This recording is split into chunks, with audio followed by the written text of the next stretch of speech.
కుంభరాశి వాళ్ళు ఆదాయం 2, వ్యయం 8, రాజపూజ్యం 4, అవమానం 2. ఈ గ్రహ సంచార పరిస్థితులను చూస్తే వృత్తి ఉద్యోగాలు ఆశాజనకంగానే ఉన్నాయి.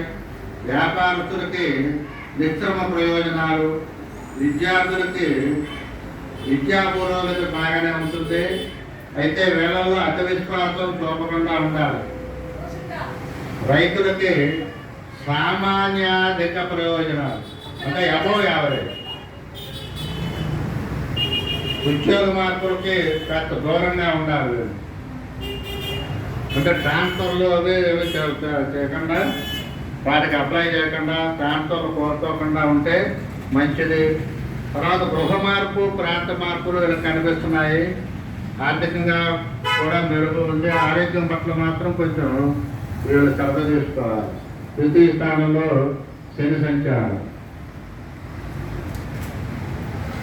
వీళ్ళు ఓం శనైశ్వరాయ నమః అనేది మంత్రం చదువుకుంటూ ఉంటే మంచిది. ఆ నామాన్ని వీళ్ళు దుప్పట్లు నువ్వుల నూనె అప్పుడప్పుడు ఇస్తూ ఉంటే మంచిది. దేవాలయాల్లో నువ్వుల నూనె, దుప్పట్లు ఎవరికన్నా దానం చేస్తూ ఉంటే మంచిది.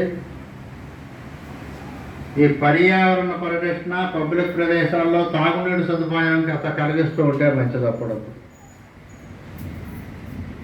ఇక మీనరాశి వాళ్ళకి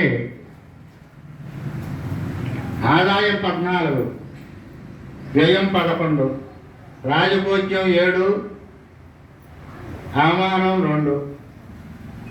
ఈ వృత్తి ఉద్యోగాలు సానుకూలంగానే ఉన్నాయి. అయితే మార్పులు కనిపిస్తున్నాయి వృత్తి ఉద్యోగాల్లో. ట్రాన్స్ఫర్లు కానీ ఇవి కానీ ఉండొచ్చు.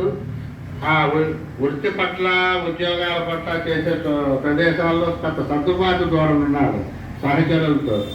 రైతులకి రాబడులు పర్వాలేదు. వ్యాపారస్తులకి మిశ్రమ ఫలితాలు ఉన్నాయి. విద్యార్థులకు కూడా పురోగతి బాగానే ఉంది. కాకపోతే వీళ్ళు కాస్త ఎక్కువ కష్టపడాలి. ఆధ్యాత్మికతపై వీళ్ళకి ఆసక్తి పెరుగుతూ ఉంటుంది.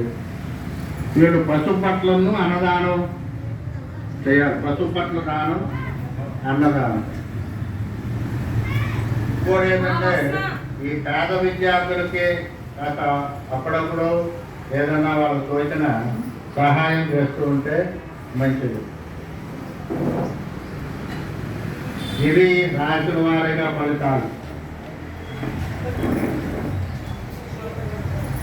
అయితే ఈ సంవత్సరం ఈ 30 ఆధిపత్యాల్లో 23 ఆధిపత్యాలు శుభ్రకు వచ్చింది, 7 ఆధిపత్యాలు ప్రారంభం వచ్చిందని చెప్పుకుంటాం.